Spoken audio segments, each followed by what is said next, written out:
तो गाइस आज की इस वीडियो में हम बात करने वाले हैं फोर्स के बारे में। जैसे कि आपकी स्क्रीन पे ये फोटो ऑब्टेन हो रहा है, तो इसी को हम फोर्स कहते हैं। किसी भी चीज़ को पुश करने को या फिर किसी भी चीज़ को पुल करने के लिए हम फोर्स का इस्तेमाल करते हैं, और इसी को ही हम फोर्स कहते हैं। फोर्स दो तरीके के होते हैं, कॉन्टैक्ट फोर्स और नॉन कॉन्टैक्ट फोर्स।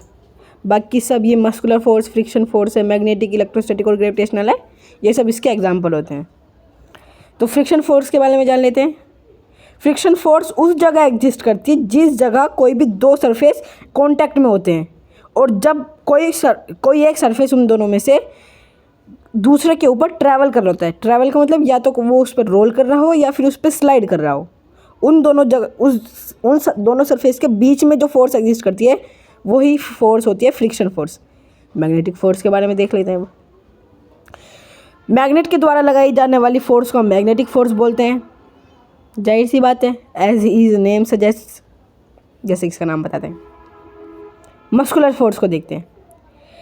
अब जो फोर्स हमारे मसल्स के द्वारा लगाई जाती है उस फोर्स को हम मस्कुलर फोर्स बोलते हैं। जैसे कि ये फोटो आपकी स्क्रीन पर ऑब्टेन हो रहा है, ये आदमी अपने कप बोर्ड को पुश कर रहा है।